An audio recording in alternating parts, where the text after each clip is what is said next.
The Auditor-General provides assurance to Parliament on the accountability and performance of the Victorian public sector.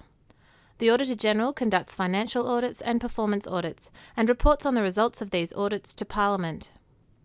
On the 25th of February 2015, the Auditor-General tabled his performance audit report, Efficiency and Effectiveness of Hospital Services, High-Value Equipment. In this audit, we looked at how effectively and efficiently imaging services are being managed. In Victoria, as in other jurisdictions, there is increasing pressure on the operating budgets of public hospitals. Given this pressure, it is important to examine whether we are getting value for money services. This audit focused on two of the most expensive pieces of medical equipment, CT and MR scanners. This slide shows an MR scanner. CT stands for computed tomography. MR, or MRI, stands for medical resonance imaging. Scanners are important because they allow us to diagnose conditions and illnesses with greater precision, to inform treatment options, and to monitor treatment outcomes. Use of these machines has increased significantly over the years.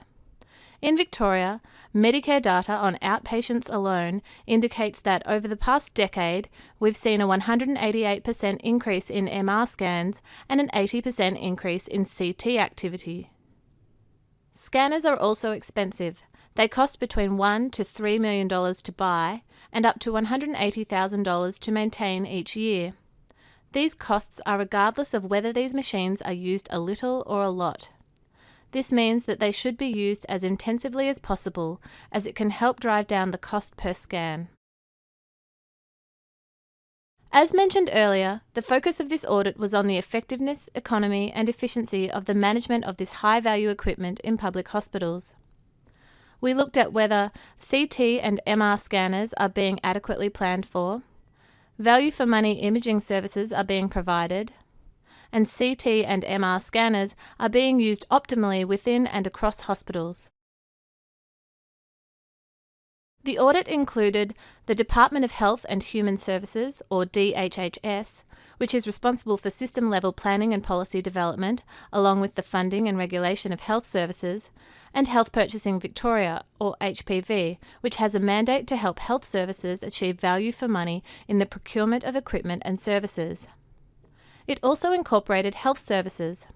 Our consultation with health services included a baseline survey that 83 health services responded to, an intensive examination of scanner utilisation from 15 large health services, over 469,000 scans, and site visits to 6 large health services, 4 in the metropolitan area and 2 in regional areas, to examine the management of CT and MR scanners. Our key findings were: CT and MR scanners are expensive to buy, maintain, and operate. CT and MR imaging services are increasingly important for diagnosis and treatment in public hospitals. CT and MR scanners are not being managed effectively, economically, or efficiently across Victoria. And there are missed opportunities for improving access to and reducing the costs of imaging services in our health services. The first area we looked at was planning. We found that planning for imaging services at the hospital and state level is ineffective. The department does not collect key information on medical imaging equipment, such as the location, number, and associated costs across the state, or on services provided, such as wait times. This is despite major areas of health, including cancer, cardiology, and neurology, relying heavily on imaging services. This means the department's decisions about funding for imaging services are made without any understanding of the potential competing needs. This has led to much longer waiting times for MR imaging services in some areas compared with others. We also found that none of the 6 public health services visited had an asset management plan that included imaging equipment. This means that although future demand is set to increase, it is not clear at either the health system or health service level how that demand might best be met. We also looked at the costs of CT and MR scanners and the revenue they generate. We found surprisingly wide variation between the health services audited. Health services do not consistently deliver CT and MR imaging services cost-effectively. Comparison between health services was a challenge as each operates differently. We had to exclude some costs and revenue to ensure a comparable analysis. Equipment, staff, and other operating costs varied widely between health services. For example, the average cost to read an MR scan in 2012-13 was $66 in one health service compared to $175 in another nearby health service. Revenue from CT and MR imaging services also varied widely. For instance, one health service generated twice as much revenue as another metropolitan imaging service, $3.4 million versus $6.9 million, even though they are of similar size.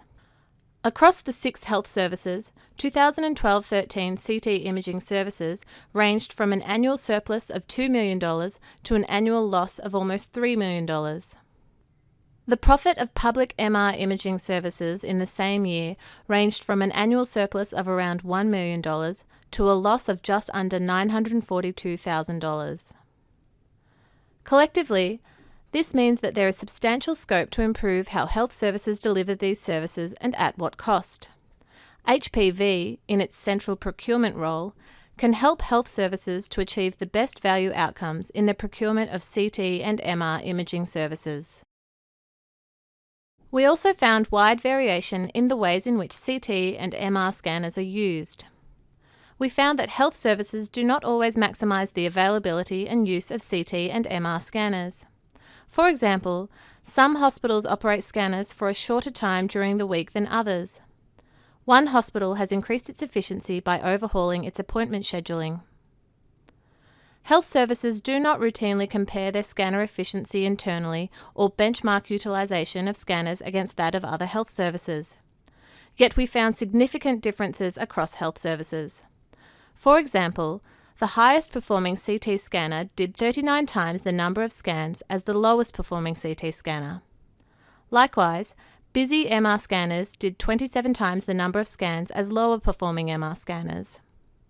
Health services currently do not have the information required to be able to compare their own efficiency with other health services. This makes it difficult for health service managers and the department to know whether costly imaging equipment is being used optimally. This means that CT and MR scanners in health services are not being used as efficiently as they could be. We made 8 recommendations that are aimed at improving how imaging services are planned for and delivered. The 4 recommendations to DHHS were aimed at improving data collection and sharing to inform planning and to enable DHHS as system manager to better coordinate imaging service provision across the state. DHHS has fully accepted the second recommendation. It has only accepted the first recommendation in principle, undertaking to develop a Victorian atlas of CT and MR scanner services by the end of 2015. It has accepted the 7th recommendation in principle, committing to do a feasibility study as a first step in establishing a data repository for health services to better understand and compare their CT and MR utilisation performance.